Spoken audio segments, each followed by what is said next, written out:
it's me again. Oh my gosh, where have I been? I can't even tell you. I don't remember. I can tell you where I currently am. I am currently very pleasantly in the foreroom of the bathroom in Düsseldorf Airport, because I am on my way today to London, England. Yes, that's right. I'm going to London, England. The reason I'm in the bathroom is because no one else is here. There's about 5 people in the boarding room waiting, and it's lovely and awkward enough there without me pulling out my camera. Didn't really want to disturb that beautiful awkward silence, so I'm hiding in the bathroom. Yay! I obviously haven't been doing anything in terms of vlogging lately. I'm really sorry. I've been busy. I'm sorry. But look, I'm so dedicated that I will record in public, kind of, in a bathroom. That, after an undetermined amount of time, I made it! I'm in England! Yay! Party, party. Chilling here with my very lovely giant rubber duck in the background. He's my guardian duck while I'm here in England, as far as I know. He also squeaks, but I'm not sure if my guardian here is awake, so I don't really want to set off the squeaking. He's kind of like my alarm system.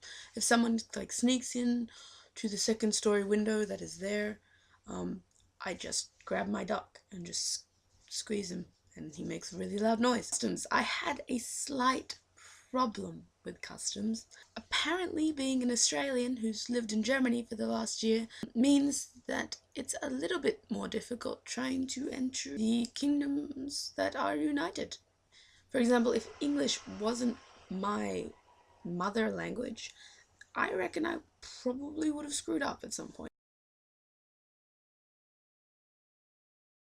I'm here to make a couple presentations. I've been invited.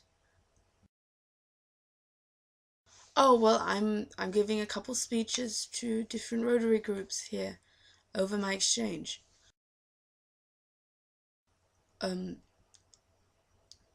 Speeches? 50, 60 onwards, you know, older people. People in Rotary are generally retired. Do you know Rotary?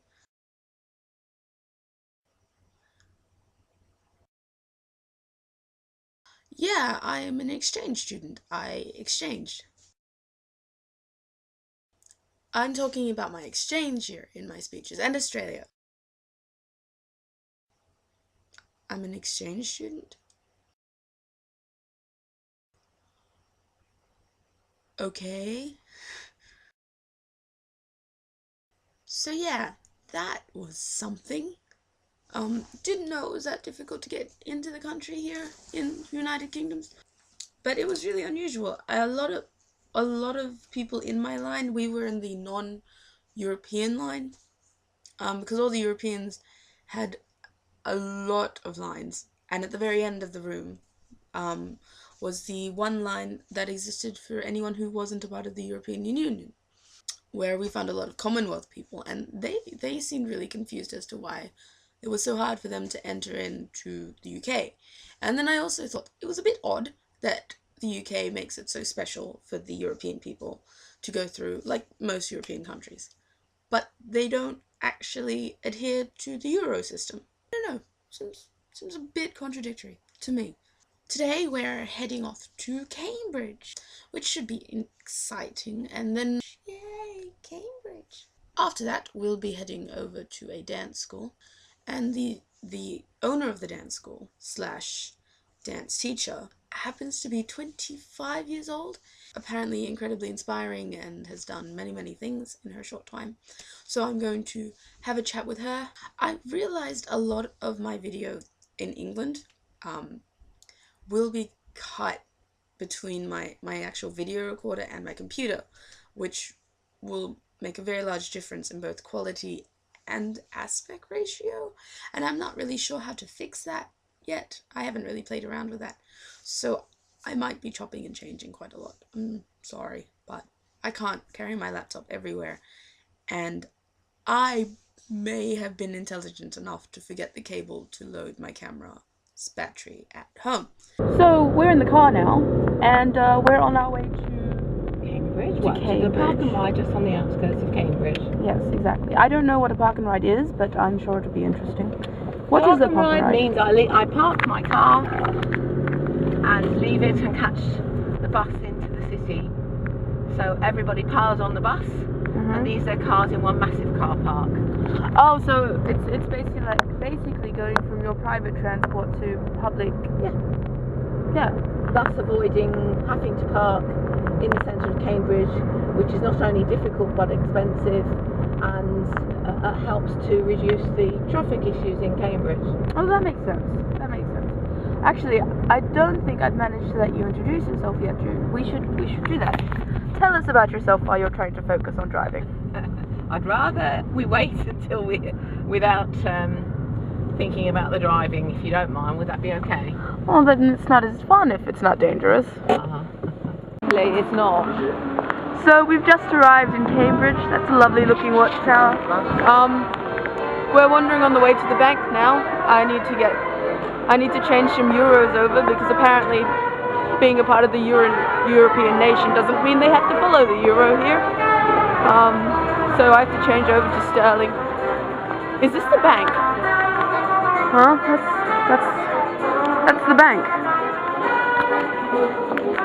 Am I allowed to film in a bank? I don't know if am I allowed to film in a bank? Maybe I should stop filming.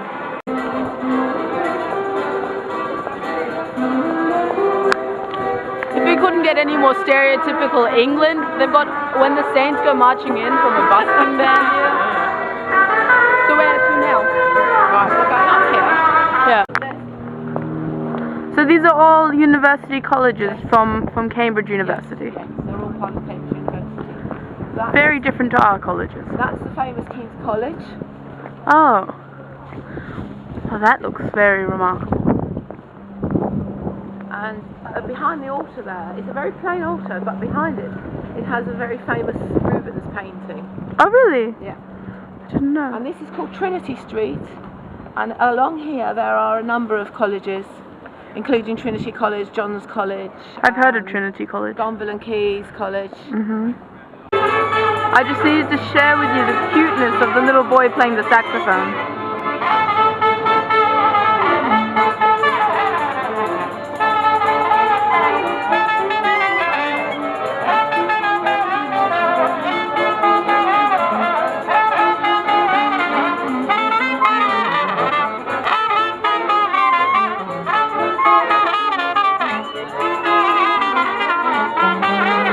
So June's just left me on my own, horrible lady that she is, to go learn to dance.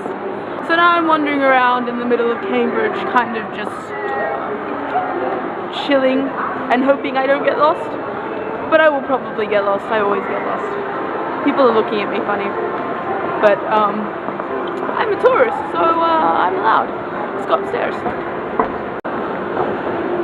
It's very wide. I find something really confusing about sexually posed mannequins. It only slightly creeps me out. After paying for a map so that I don't get lost and die here, I've started to come to the conclusion that England is ridiculously expensive. Well, there's a couple of the most trashiest mannequins I've ever seen. She possibly has an ugly face.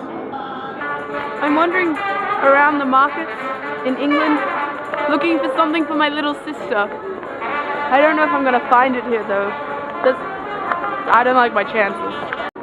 So in the markets you can get your hair cut just in one of the stands here. And behind me is one of the most amazing accents. Like you could just imagine him saying like old American style mafia accents. That's the hairdresser. Literally cringing because of the uni students I was hearing behind me with their ranting to each other. It's amazing how irritating that accent can get, how quickly irritating that accent can get when they're talking about being cool and hip and trendy. I thought at the point of uni in a place like Cambridge people grew out of that stuff already. Most unfortunately, you can't really see this because of the light that's reflecting on the glass, but, I've got checking on the phone. there's a giant insect there. Being surrounded by English again is actually really confusing me. I never expected it to, not in this sort of way, but seeing it on the road signs and everywhere, and here in England they also don't have any other languages offered on the information signs. It's just English, because we are in England, so that makes sense. But not seeing multiple languages on information signs and just being surrounded by English again and having to speak it 24/7 is really sort of hit me kind of weird, because I didn't expect it to be that weird for me. Huh. I don't know what a bollard is. Apparently we're not allowed to put our bikes there. Well, I'm here at a sushi bar. I said that word wrong. And I just found out that one, I can take pounds out of my travel card, which is new. I didn't know that. And I just had a really unusual encounter with a Latter-day Saints person who approached me wanting to talk about Jesus, like always. And he was, it ended in a fairly interesting discussion,